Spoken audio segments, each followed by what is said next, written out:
দেখো আজকের বাজার এইটা হয়ে গেল। দেখো কালকে এনেছিল 12টায় বাজার, কাল বলাতে আজকে কিন্তু 11টার মধ্যে বাজার নিয়ে চলে এসেছে। আর এইখানে দেখো আছে, আজকে এনেছে মেটে।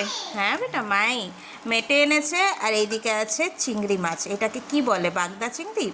হ্যাঁ এতগুলো চিংড়ি মাছ নিয়ে এসেছে। তো আমি কনফিউজ আছি কোনটা বানাবো, এইটা কি এইটা। তো ভাবছি এইটার জন্য কাজু বাটা লাগবে, তো এইটাই এখন দুপুরবেলা বানাই, এইটা নাই রাত্রেবেলা বানাবো। এখন ভেজে পরে শুধু রেখে দেবো। এদিকে হচ্ছে আমার কড়াই গরম, বেশ বড় বড় দিয়ে দিয়েছে, তাই এগুলোকে আমি একটু টুকরো টুকরো করে নিচ্ছি, বিকজ এই রান্নাটা একদম ভাজা ভাজা হবে। তো মেটেগুলো বেশ বড় বড় সাইজের আছে, এগুলোকে একটু ছোট সাইজে কেটে নিচ্ছি, তাহলে কি হয় ভাজাটা বেশ ভালো হয়। আর ভিতর অবধি মশলাটাও কিন্তু ছোট পিসেই ভালো যায়, বড় পিসে অত ভালোভাবে যায় না। সো এখানে ফার্স্টে দেখো, এখানে মেটেগুলোকে আমি এখন কেটে নেবো। তো দেখো মেটেগুলো কাটা হয়ে গেছে, এবার এটাকে এই বাটির মধ্যে তুলে নিচ্ছি। ভালোভাবে কাটা হয়ে গেছে, এখন কিন্তু এই পেঁয়াজটা কেটে নেবো।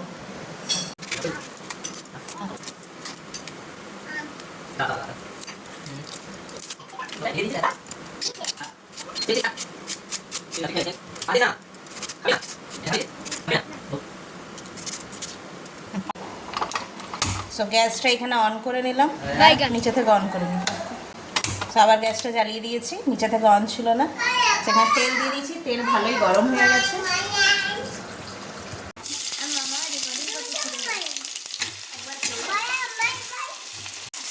এখানে পেঁয়াজ ভাজা হয়ে গেছে, পেঁয়াজের মধ্যে দিয়ে দিলাম টমেটোটাও এখন ভালোভাবে ভেজে নেবো।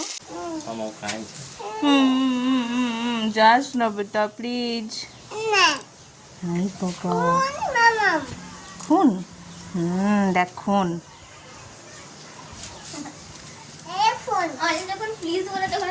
বাই বেটু।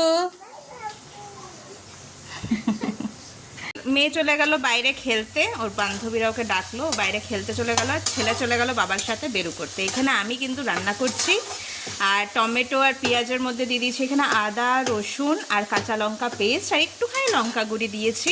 তখন ভালোভাবে কিন্তু মশলাটাকে আমি এইখানে কষিয়ে নিচ্ছি। দেখো আমি তোমাদেরকে রান্না করতে একদমই শেখাইনি, জাস্ট আমি কিভাবে রান্নাটা করি ওইটা আমি তোমাদের সাথে মানে শেয়ার করছি। ভালো লাগলে তোমরাও করে দেখে নিও যদি তোমাদের ভালো লাগে তাহলে। আর এমন নাই কি আমি কোনো শেফ হচ্ছি, আমার থেকে নিশ্চয়ই অনেকজন অনেক ভালো রান্না করতে পারো। তো জাস্ট আমি রান্না করতে শেখাচ্ছি না, আমি জাস্ট আমার ব্লগের মাধ্যমে আমি কিভাবে রান্নাটা করি ওইটা তোমাদের সাথে শেয়ার করছি। আর এদিকে দেখো বাড়িঘর কিন্তু সব পরিষ্কার হয়ে গেছে, ভালোভাবে মোছামুছি করে নিয়েছি, রুমও ভালোভাবে গুছিয়ে নিয়েছি, মানে বাড়ির অলমোস্ট সব কাজ আমার কমপ্লিট হয়ে গেছে। আর কমপ্লিট হওয়ার পরেই কিন্তু আমি রান্নায় নেমেছি। জানোই দেরিতে করে নিয়ে আসছে সব কিছু, চারিদিক পরিষ্কার করার পরও কিন্তু আমার ঘর পরিষ্কার থাকে না, কেন কি আমার ছেলে সব সময় নোংরা করতে। বলতে না বলতে তোমাদের সাথে আমি শেয়ার করতেই পারলাম না, মানে আমি ওই মশলাটা কষবার পরে ওইটাতে নুন হলুদ আর একটুখানি এই তোমার মিট মশলা দেবার পরে এই যে আছে না মেটেটা অ্যাড করে দিয়েছিলাম, বাস কষছি মেটেটা দেবার পরে। আমি ভিডিওটা এই জন্য রেকর্ড করতে পারলাম, মেয়ে খেলতে চলে গেছিলো, তো 12টা দেখছি বাজছে, ও খেলতে গেছে, তো ওকে ডেকে নিয়ে এলাম চান করতে, বাথরুমে ঢোকালাম ওকে, চুপচাপ চান কর নাহলে বাবা আজ বাড়িতে আছে বকা শুনবি। তো এখানে দেখো ওকে ঢুকিয়েছি, তারপর তো দেখো অলমোস্ট কিন্তু মেটেটা ভাজাটা কমপ্লিট হয়ে এসেছে, কিন্তু একটু সিদ্ধ হবার জন্য আমি একটু মতন জল দেবো, জলটা যখন একদম শুকিয়ে যাবে জাস্ট এটা কিন্তু রেডি হয়ে যাবে। তো দেখো কেমন লাগছে ভাজাটা, দেখে পরে দারুণ লাগছে না? তো এইদিকে কিন্তু দেখো জল দিয়ে দিয়েছি, একটু ফুটুক। আর এইদিকে মাছগুলোকে নুন হলুদ মাখিয়ে দিয়েছি, এখন ভেজে নেবো ভালোভাবে, ভেজে পরে রেখে দেবো, রাত্রেবেলা সেটা রান্না করবো। এটা কিন্তু দুপুরবেলা আর আমি করতে পারবো না, আর আমি করবো না। তো দেখো এখন মাছটা ভেজে নিই, এটা সেকেন্ড লটে দেবো, ফার্স্টে এটা দিলাম, ভালোভাবে ভাজা হয়ে যাক মাছটা। আর এই মাছটা তো লাগে যেন ভাজাতেই শেষ হয়ে যাবে।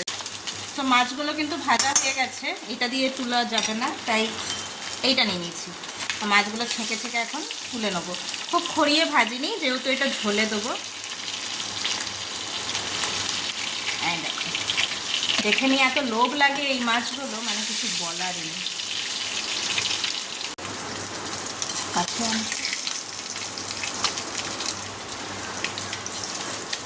হয়তো কাছে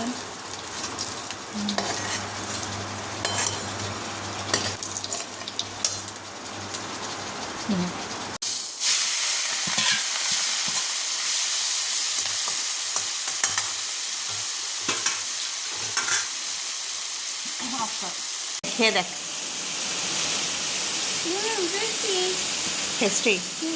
এদিকে আবার কিন্তু মেটেটাও কষানো কমপ্লিট হয়ে গেছে। এবারে কিন্তু আমি অফ করে দেবো। আর দেখছো রঙটা, দেখছো ধোঁয়াটার জন্য হয়তো অতটা বুঝাচ্ছে না, বাট দাঁড়াও কিছুক্ষণ পর এটা ভিডিও করব আর দেখাবো। রঙটা এত দারুণ এসেছে, রান্নাটাও নিশ্চয়ই ভালোই হয়ে হবে।